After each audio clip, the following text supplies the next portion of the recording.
Hello and welcome to Hot and Heavy, the Elaine podcast. I'm your host, Shivani Desai. Today I'll be talking about Season 6, Episode 4, The Chinese Woman. Hello, everyone. Oh, man, it's been a week. Well, I am recording this a bit later than my normal podcast schedule. I have a schedule every week, but it got thrown off last week due to, well, first, me losing my voice. So I lost my voice from going to the Depeche Mode concert, which, if you follow the pod on Instagram or TikTok, you would have seen my video and heard how terrible my voice sounded. It still's not great, but that's because I developed this cold, cough situation, not COVID, but something. I do have a theory about maybe how I caught this, but you travel. I traveled to California for the Depeche Mode show, and it was a great trip. We had a fantastic trip as a family. The whole family went. My son and my husband, they got tickets to a Warriors game. My son is a huge basketball fan, huge Golden State Warriors fan, and huge Steph Curry fan. So it was just all sorts of excitement for them. And so that was a highlight for my son on this trip. And then, of course, for me, the Depeche Mode show was the next night in San Jose. The kids stayed with my dear friends who came with us to the show and had their own fun movies, pizza night and all that stuff, while the adults went to the Depeche Mode show in San Jose, which was fantastic. I've lost count. I think it's either my 10th or 11th show. I tried to count, but I felt like I was forgetting a couple of shows. But anyway, suffice it to say, I've been to a lot of Depeche Mode shows. This one was a bit bittersweet because one of the founding members of Depeche Mode, Andrew Fletcher, known as Fletch, passed away unexpectedly last year. They did a really nice tribute to him, and it was actually very weird not to see him on stage with the rest of the band. So anyway, fantastic show. It was actually the second show on the tour, so you could tell the guys were really had a lot of energy, and they were super they had that kind of, I guess, start of tour giddiness. That's the best way I could describe it. And these guys are in their early 60s now. I mean, it's pretty amazing that they're doing this. I became obsessed with Depeche Mode back in 1994 when they were a pretty mature band by that point. But that's when my obsession started, and I just, absorbed all of the music that they had come out with up until that point. Ironically, that was also the low point for the band. Dave Gahan, the lead singer, was heavily into drugs, and one of the members, Alan Wilder, left the band. Anyway, this is not a Depeche Mode history podcast. I apologize, but once I get started, it's hard for me to stop. Anyway, Depeche Mode show, amazing. The reason I think maybe I got this cold was before the show, we had made reservations at a restaurant in San Jose near the venue, and the only option that night was to sit on the patio. Well, it was about 40 degrees and really windy out. And they're like, oh, we have heat lamps out there. We're like, all right. Yeah, those heat lamps, they were barely putting out any heat. We were all shivering eating our dinners. So I think that might have contributed to my health issues later. But also, again, we're traveling. It's just part of the deal. My poor son got this as well. He's coughing up a storm. It's just one of those weeks where I feel like I don't sound great, but I think I am on the tail end of it. But now my son's kind of in the middle of it, and I love my son to death, but you know how they talk about man colds? Well, there are boy colds too. He's a little bit more dramatic when it comes to getting sick. But anyway, it was a super exciting weekend last weekend. Depeche Mode, super fun. I apologize for how my voice sounds. What can I say? I have to record. I don't want to fall too far behind. All right, so let's get into it. I've got my hot water with lemon here, which I've been mainlining for the last week. A little ASMR for you folks who are into that. All right, so let's get into this episode. The synopsis for The Chinese Woman is as follows. Jerry makes a blind date with a woman named Donna Chang, but is disappointed to find out she's not Chinese. Kramer gives up wearing underwear in hopes of raising his sperm count. George's parents separate, making his life miserable, while Elaine ruins her friend Noreen's relationship with a long talker. This episode was written by Peter Melman. All right, we start out on the street. Elaine and Jerry are walking down the street. Elaine is carrying a bunch of groceries. And, Jerry's only concerned that he had a really good shave. And, he might start growing out his sideburns. Elaine is totally struggling with all of these bags. Jerry's no help. So she asks to rest, and he's all put out, I guess. Jerry asks her about Noreen, and she said, oh, she got a new boyfriend, Paul. I'm assuming he's not a high talker. No, Elaine says, but he does have this annoying habit of chit-chatting for at least 10 minutes before putting Noreen on the phone. A long talker. And Elaine says he is so boring. Whenever she calls now and he answers, she just hangs up. Well, Jerry wants to keep going. He doesn't need a rest. And then they see Frank Costanza off in the distance. Elaine asks, oh, should we say hello? But after watching for a bit, they're a little put off by the fact that he's talking to a man in a cape. It's just too weird. I mean, as Elaine says, why a cape? Where do you even get a cape? So they cross the street with Elaine covering Jerry with the bags. My take on this scene, it's a good opener scene. Very funny visual of Elaine carrying the groceries while Jerry is not only not helping, but completely oblivious to the fact that she's struggling. I like the way he says, I guess, when she wants to take the rest. It's pretty funny. I love that we're hearing about Noreen again. It's very exciting I just can't help but think how exciting it is for Kelly Cofield to be in 2 consecutive episodes of Seinfeld as a guest. Again, we talked about it last week, but I really wish he would have come back. I think we could have used little bits and pieces of Noreen every now and then being peppered into the series. As far as Elaine's issue with Paul, I definitely feel her here. I'm not big on chit chat on the phone. First of all, I'm not a phone person at all. And a big reason for that is because of that awkwardness. I don't like this type of chit chat. And I don't know, it just always seems like so much work to me. Again, just like in the Pledge Drive episode, I love that we're seeing Elaine's plot get introduced right away. I like that. She's dealing with Noreen's boyfriend, Paul, and his long talking issues. All right, the next scene, we're in Jerry's apartment. Jerry and Elaine enter, and he tells her to put the groceries on the counter. She just chucks them up there, so annoyed. Jerry checks his machine. There's a message from George. He's got nothing to say. Jerry tries to call him back, but he reaches a woman named Donna Chang. He thinks he just dialed the wrong number and hangs up. And he tells Elaine, man, I should have talked to her. I really love Chinese women. Isn't that a little racist?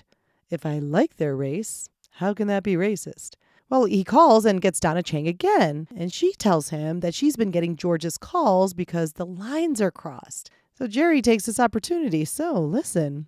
Kramer enters, drinking a big bottle of water. He wants to know who Jerry's talking to. And Elaine tells him, oh, a Chinese woman. Kramer's very excited by that. He really digs Asian women. He says that while tugging on his pants. Elaine asks if he's got a little comfort problem there. He says he thinks his jockey's shrunk. Elaine asks, well, I thought you wore silk underwear. No, that lasted for about a month, he says, but he needs the secure packaging of jockeys. His boys need a house. Elaine can only say, that's nice. Elaine drops some knowledge on Kramer. If you ever want children, you shouldn't wear briefs. Boxers are much better for your sperm count. And he asks, well, how much sperm should I have? A lot. Jerry returns to the group and is excited he got a date. Apparently, Donna Chang knew him from seeing him in a club, and Jerry is very excited. Kramer asks Jerry if he's ever gotten his sperm count checked. And no, the answer is no, because he wears boxers. Have you ever gotten a woman pregnant? I'm sorry, Kramer, those records are permanently sealed. Oh, Kramer says, well, I haven't. Jerry's pretty surprised. You've never slipped one past the goalie. You've slept with a lot of women. This is really worrying Kramer. He's like, what if I'm depleted? He's the last male Kramer. They're facing extinction. Well, Jerry advises him to go to the sperm clinic, get his sperm count checked. Yes, but then I'd have to, in the middle of the day. Elaine has to know, does that conflict with your regular schedule? Kramer exits, and Elaine goes to the phone to try Noreen again. Jerry is so giddy about his date. They're going to Hunan balcony. She's Chinese, so you suggest Chinese food? No, she suggested it.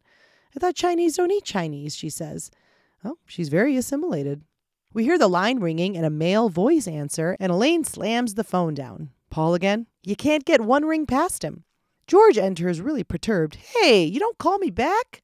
Jerry explains, well, he tried, but his line is crossed with the Chinese woman. Huh? And Elaine tells him we saw your father on the street before, but that they didn't talk to him. He was with the man in a cape.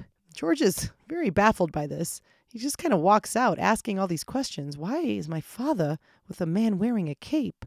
Why is a man with a cape with my father? Why a cape? All right, my take on this scene. Wow, it's a very long scene. A lot happens. First, is Elaine carrying Jerry's groceries? I was like, what the hell? That's what I thought when he says to put them on the counter like they're his.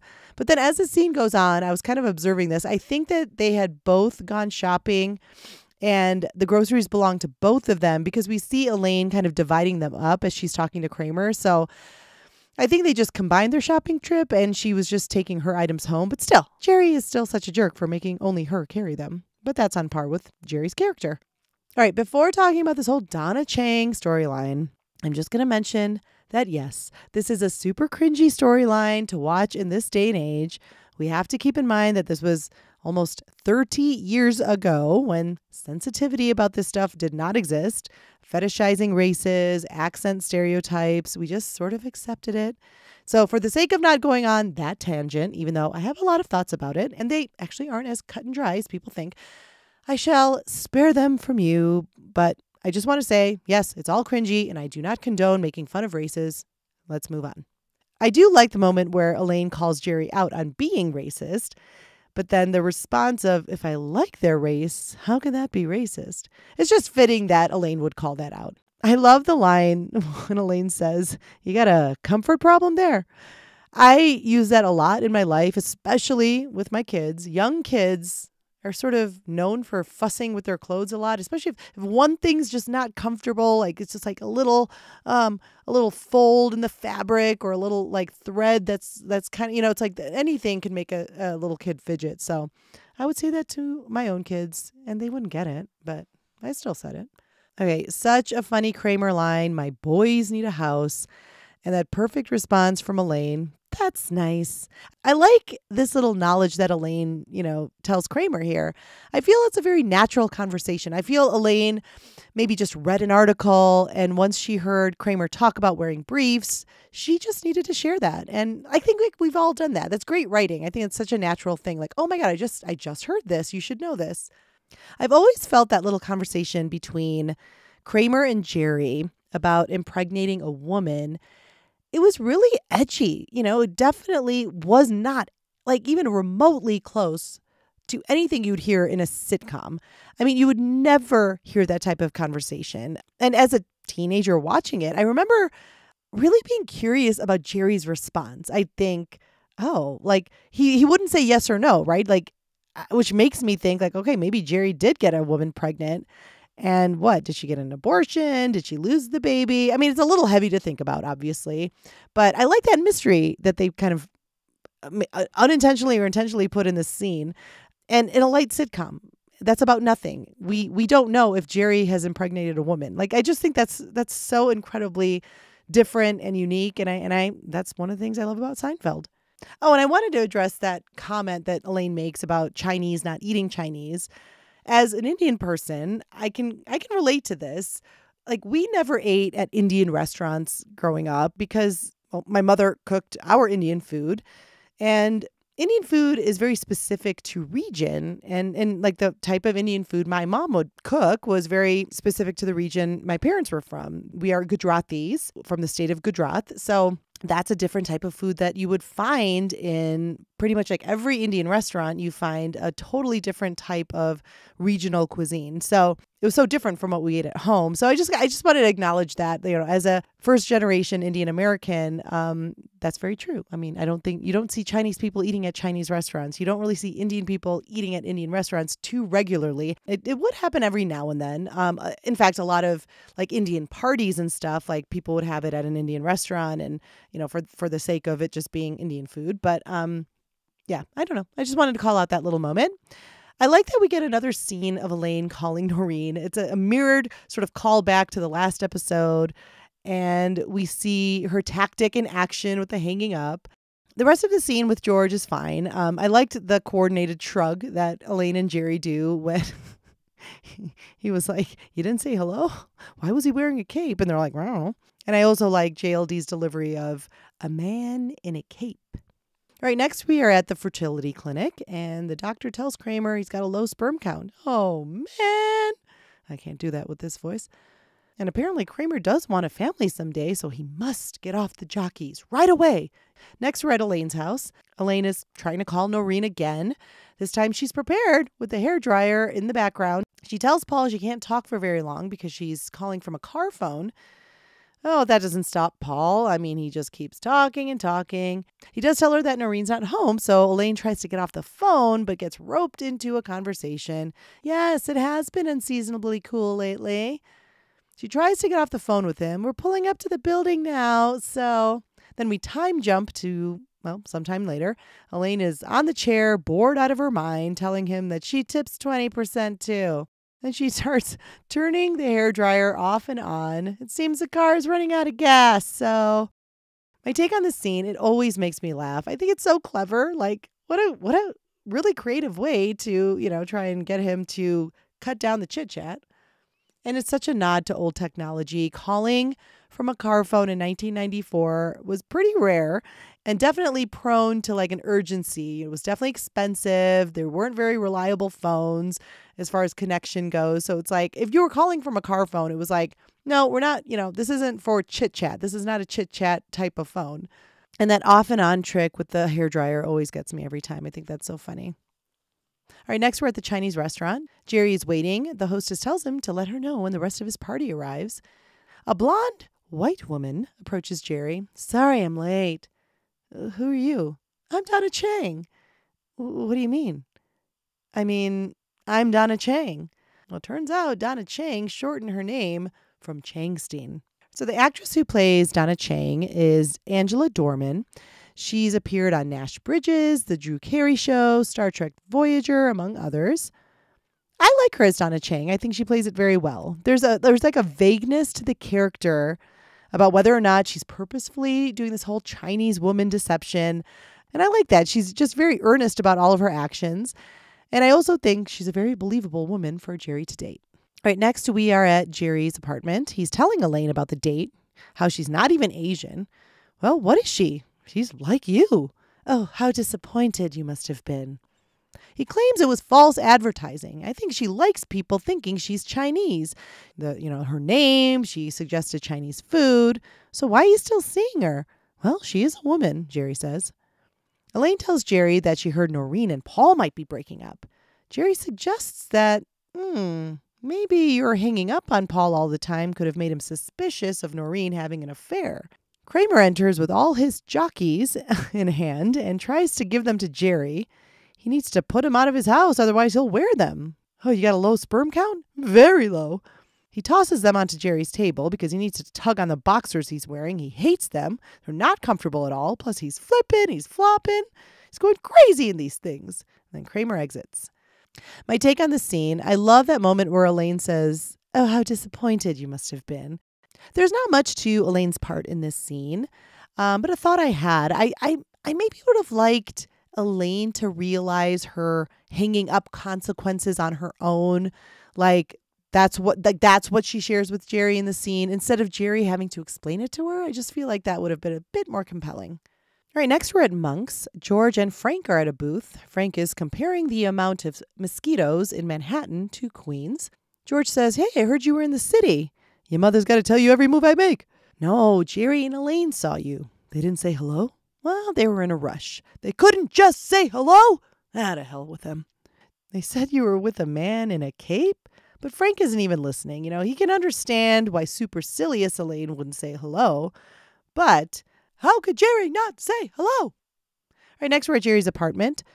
Donna's there hanging out. She hangs up the phone after talking to the phone company and that they can't figure out the problem with the lines being crossed. And that's really getting ridiculous. There's a long pause as Jerry tries to figure out what she said. Did you say ridiculous? She looks at him. Ridiculous.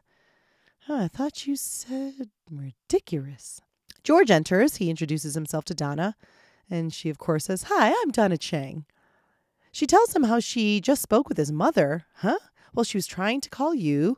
And Jerry interrupts, but the lines were crossed. George looks at him. Did you say the lines were crossed? Did I? She says, George, she's so sweet. We talked for an hour. Anyway, I'm really sorry. And George wonders what she has to be sorry for. Well, she told me she and your father are getting a divorce. Record scratch. George turns the oven on and puts his head inside. Once again, super cringy with the accent and stuff. Moving on. All right, next we're in Jerry's apartment a little later. Now Elaine is there. She's reacting to the news about the Costanza divorce. Oh, that's too bad. They hear George from the bathroom. Oh my God. He comes out saying that this divorce will mean twice the visits. And what if he has to see them both on the same day? It's like running a double marathon. Elaine asks, Georgie, did you have any idea anything was wrong? Jerry's incredulous. Have you spent any time with these people? And George says, you know what? This has something to do with that man in the cape. He doesn't trust men in capes. Well, Jerry gets very offended. Superman wore a cape. All right, George says, he's the exception. Kramer enters, tells Elaine to put in a good word for him with Noreen since, she and Paul might be breaking up. No, Kramer, this could be my fault. Well, Kramer's not going to pass up his chance. He's moving with a lot of ease now. Jerry says, oh, looks like you've adjusted to the boxers. Nope. You went back to the jockeys? Wrong again. Oh, no. Elaine's like, what? Don't you see? No boxers, no jockeys. Ooh, Elaine and Jerry back away from Kramer. Kramer, say it isn't so. Oh, it be so. He's out there, Jerry, and he's loving every minute of it. Don't you need any support? He says surprisingly no. He feels like a naked innocent boy roaming the countryside. My take on this scene, there's not a lot of Elaine commentary here, but I do like this scene. I like that Elaine says Georgie again, like I mentioned in the last episode. I like when they use his little pet names for each other. She really does seem to care for George in this scene. There seems to be a sensitivity here. This is a scene for Michael Richards to shine, obviously. That revelation of him going commando and the way he delivers that naked innocent boy it's fantastic. All right, next we're at Monk's. Elaine and Noreen are back at the counter. Seems she and Paul are trying to work it out. Yeah, but he really went insane there for a while. Believe it or not, Paul was convinced I was having an affair because somebody kept calling and hanging up whenever he answered. Elaine's just trying not to look guilty. I mean, what kind of a sick person does that? Well, Elaine's kind of offended. She starts defending this quote-unquote mystery person. Maybe they just didn't want to make boring chit-chat. Through her rant, she totally reveals herself. Noreen says, I can't believe that was you. I'm really sorry, Noreen. So you thought he was boring? Elaine's like, hey, don't go by me. My take on this scene, once again, love the two ladies behind the counter. Another callback to the last episode. JLD's performance defending that person calling and hanging up is so well done. Elaine isn't going to sit back and say nothing after she's been offended, even if it means revealing herself as the culprit. It's also so funny how quickly Noreen turns, but we've seen this before. So you thought he was boring. It really says a lot about Noreen. All right, next we're in Jerry's apartment. Jerry is lecturing Elaine. What are you doing to this woman? This is the second relationship you've ruined for her in a few weeks. He kind of starts laying everything out. First the high talker, and then after she picks up the pieces of her life and meets someone else, you bust that up, and then as they're reconciling, you announce to the world he's boring. I didn't know she'd take it so serious. Well, Jerry points out you have an immense influence on this woman. Anything you say, she does. Jerry then reviews Elaine's history with Noreen. You encouraged her to join the army. She does. Elaine's like, what? She was lost. Then you suggest she goes AWOL. She did. Well, she didn't seem like she was having very much fun. Jerry's like, never tell her to jump off the Brooklyn Bridge. So Elaine says, look, if I have this much influence on her, I will just tell her not to break up with him. Donna Chang enters. She meets Elaine and says that she has great news. She talked to Mrs. Costanza. They chatted for an hour and she's changed her mind about the divorce. And she wants her to come over for dinner to thank her. And she said Jerry should come too. Oh, that means that Donna Chang's going to need to cancel her acupuncture class. Jerry and Elaine just give each other a look. My take on this scene, it's a pretty good scene, but I wish the interaction between Jerry and Elaine about her history with Noreen, I just wish it wasn't so one-sided. Again, I'm not a fan of things being said to Elaine about Elaine, I guess. And also just for the sake of giving JLD some more fun moments. I mean, as it is, it's funny. I like her little interjections as Jerry's listing off all the ways she's guided Noreen. But as a selfish JLD fan, I would have liked to see Elaine take the lead a little bit more in the conversation. All right, this is a totally minor thing that bothers me, and it's so dumb and probably not warranted to bug me as much as it does. But I find it distracting that Donna Chang never carries a bag or like a purse of some kind. Given the thought that goes into every detail of a show and a character, I think it's weird that the portrayal of a woman in the 90s not carrying any sort of purse in New York City just seems sort of off and almost so intentional too. Like I would have loved an explanation. Like, okay, she likes to impersonate Chinese people, but like, why doesn't she ever carry a purse? Like when she comes into the restaurant, she's just no purse. It's just one of those little details that kind of bugs me. All right, next we're at the Costanza's house. George comes in hot. He's ready to tell his parents that this divorce thing is not going to happen on his watch. Frank, who I think is trying to catch mosquitoes, says it's not happening. Your mother changed her mind. Yeah, they worked it out. Oh, George is very happy to hear that. Then George has to know, who was the man in the cape? It was my lawyer. Your lawyer wears a cape? So what? He's very independent. He doesn't follow the trends. Estelle says he looks ridiculous in that thing. You have no eye for fashion. Oh my God, that fight is amazing. It goes from like 0 to 1,000 in like 0.5 seconds. Estelle is like shaking when she's like, I have no eye for fashion. Like it's amazing. But you know, George calms him down. Hey, come on. Let's not fight. Yes, you're right. Georgie's right. So what changed your mind, Ma? He asks. It was that Chinese woman. All right, next we're in Jerry's car in his Saab. Donna Chang and Jerry are on their way to dinner at the Costanzas. Jerry asks her what advice she gave to Mrs. Costanza. She says, I just shared some bits of wisdom from Confucius. Confucius, huh? And finally, Jerry can't take it. You're not Chinese. All right, next we're at the Costanza's house. Jerry and Donna arrive. Frank lays into him about not saying hello. Jerry just blames it on Elaine. I knew it was Elaine. Donna goes right over to Estelle. Estelle's like, who are you? I'm Donna Chang. You're not Chinese. Next, we're at Noreen's house. We hear the phone ring and a hand answer, but it's not Paul. It's Kramer. He's like, oh, Elaine. She's surprised to hear Kramer answering Noreen's phone. And apparently, he and Noreen are an item now. She asks to talk to Noreen. Can I talk to her? Oh, what am I, too boring for you? Kramer, just put her on. Kramer tells Elaine he's pretty appalled at the destructive influence Elaine's had over Noreen's life, these many years. So now he's going to be in charge. Oh, Elaine doesn't like that. What are you going to tell her? Well, he's convinced her to join the army again. Elaine pleads again, you've got to let me talk to her. Can't help you, kid, and hangs up. My take on this scene, it's a fun scene. I like the power struggle between Elaine and Kramer. Not something we see too often in the show, so it's a little bit of a treat. And seriously, Noreen, just figure out your life. God. All right, next we're at the Costanza's house. Estelle is very upset that Donna Chang is not Chinese, but instead from Long Island. I thought I was getting advice from a Chinese woman. Donna says, I'm sorry. Well, this changes everything for Estelle. George points out, well, she still gave you advice. What difference does it make if she's not Chinese? She's not taking advice from some girl from Long Island. So you're getting a divorce because she's not Chinese? Frank says, if you want a divorce, you got it. In all the chaos, Jerry turns to Donna. You may want to think about changing your name. All right, next, we're at the last scene of the episode. Elaine is telling Jerry on the street that since Noreen and Kramer got together, she won't even talk to her. Noreen listens to Kramer like Mrs. Costanza listens to the Chinese, Jerry says. Elaine's like, well, everyone listens to the Chinese. I mean, no one else could get away with that fortune cookie. George arrives in a cab. Well, it had to happen. He saw both his parents. What a disaster.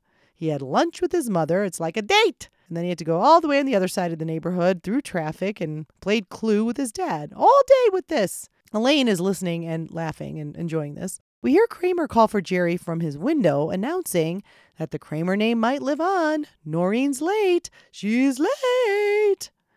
And we see a tag to the episode where Noreen is perched on the Brooklyn Bridge contemplating jumping off. But lo and behold, she's saved by a man in a cape. Nope, not Superman, but Frank Costanza's lawyer, played by Larry David. My take on this scene, the highlight of this whole scene is George. I love how irritated he is, and I laugh just like Elaine laughs. It's so funny. His frustration is so entertaining. The end with Kramer and Noreen being late, it's always bugged me, mostly because it's never mentioned again. I remember seeing this back in 1994 when it aired and wondering, holy shit, are we going to see like Kramer become a dad? Not that I wanted to see that, but so they made the right choice, kind of like forgetting the storyline, but I just thought they would have addressed it in some way. All right, I'm going to take a quick break, and I will see you on the other side. Wheresoever you go, go with all your heart. Confucius. Don't be afraid of going slow. Just be afraid of standing still. Chinese proverb. Love is more powerful than kicking ass. Jet Li. Hi, I'm Donna Chang, owner of Chinese Chang Acupuncture, a premier acupuncture center where you will receive the highest quality treatment for whatever ails you. At Chinese Chang Acupuncture, you will feel like a member of my family because I believe no matter where you come from, we can all belong to whatever community we want. Growing up as Donna Chang in Long Island wasn't easy for obvious reasons. My parents weren't from New York, and I preferred spring rolls instead of fruit roll-ups in my Bruce Lee lunchbox. But I learned so much by fighting through that adversity. In 1994, at the National Mahjong Championships, I met Miriam Lee, the famous acupuncturist. It was like looking in a mirror, and I started my training almost immediately. I've been going to Chinese Chang acupuncture for about 4 years to treat my back. It's an old gymnastics injury. Donna is fantastic. I was a bit surprised when I met her. I wasn't expecting what I saw, but she knows her way around those little needles, that's for sure. I would recommend Chinese Chang acupuncture to anyone. Just, don't assume anything. Once again, I'm Donna Chang, owner and operator of Chinese Chang Acupuncture. Please visit my website, www.pandachopsticksjackiechan.kungfu.greatwall today and schedule an appointment with me, Donna Chang. Chinese Chang Acupuncture. It doesn't get more Chinese than acupuncture. I'm Donna Chang. And we're back.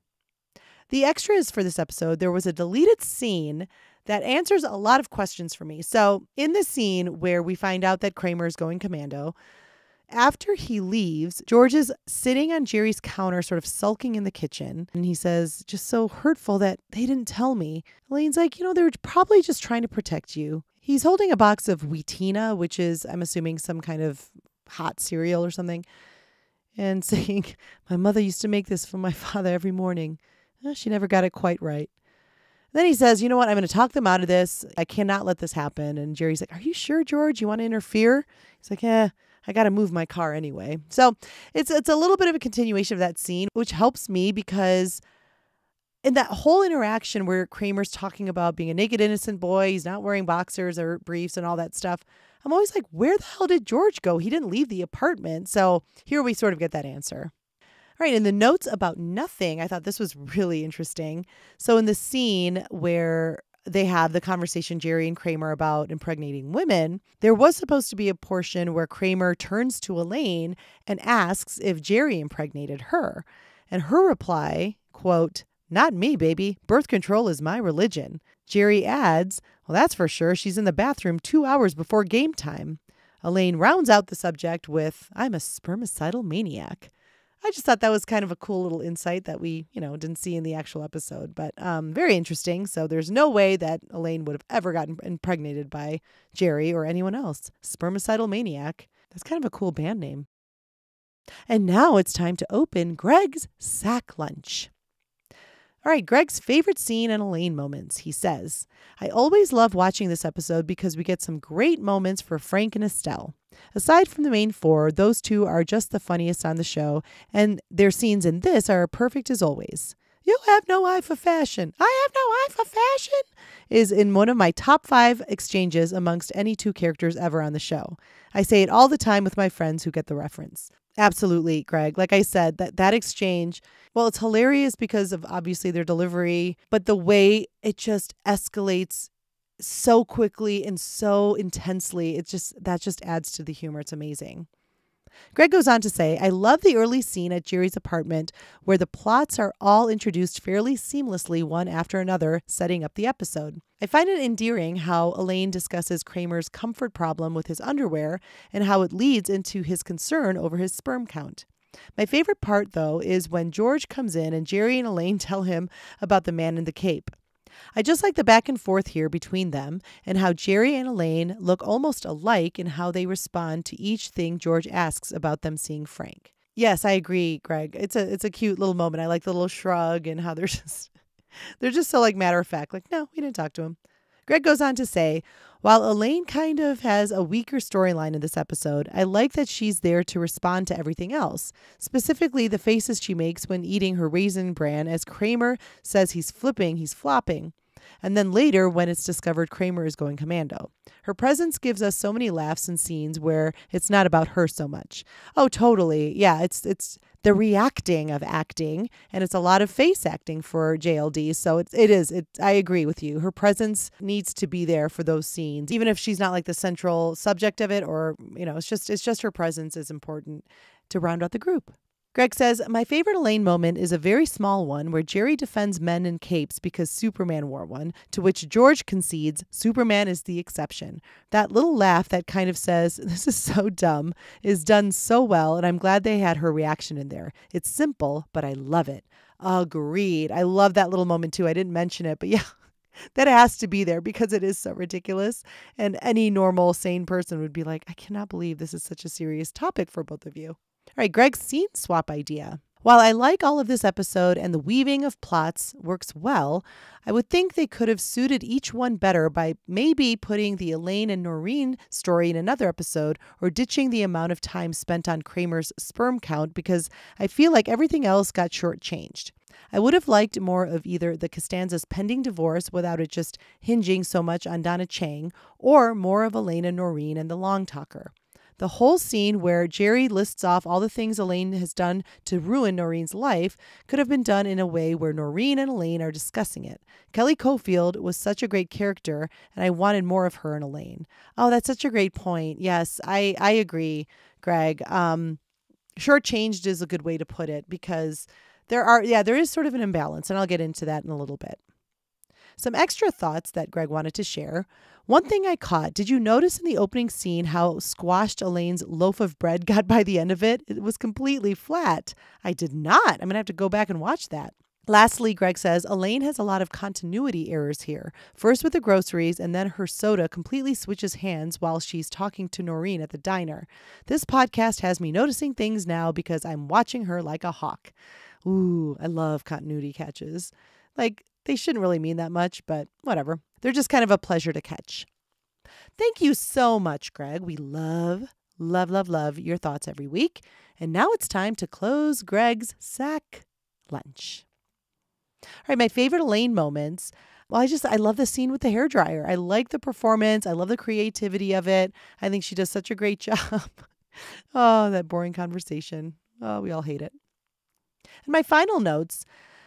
This is another episode with a lot of Elaine, which I love, but not a ton of comedy as I would like for JLD. I love the return of Noreen and the swiftness of Elaine blowing up the relationship. I think that's hilarious. Like, this is just what Elaine does to her. The scene swap idea I would have loved to sort of not think about Kramer's sperm at all, and instead would have liked to see like a face-to-face interaction with Paul, the long talker. I mean, we got to meet the high talker in person. I think we could have met Paul, dull, boring Paul. I would have liked that. There is a lot of dovetailing, which, is always fun when the plots intersect. So I do appreciate that. I just don't think it was done in the most elegant of ways. To Greg's point, I just think we could have balanced it out a little bit better with way less Kramer sperm. I think that's a real takeaway from the Chinese woman. We needed less of Kramer's sperm, thinking about his sperm, wondering about his sperm, what is under his pants. I just didn't need to know all of that. And I think that's all I can say about the Chinese woman.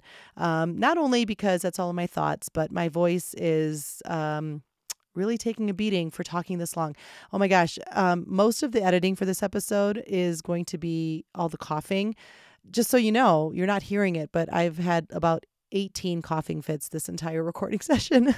So I do need to stop talking, but not before telling you, please follow Hot and Heavy on social media. On Instagram, it's at Hot Heavy Elaine. On TikTok, at Elaine Bennis Podcast. And if you'd like to email me any thoughts, anything, just give me some thoughts, you guys. I'm really, really hungry for them. You can go old school and email me, elainepodcast@gmail.com. That's elainepodcast@gmail.com. Again, thank you so much for listening, and I will see you next time.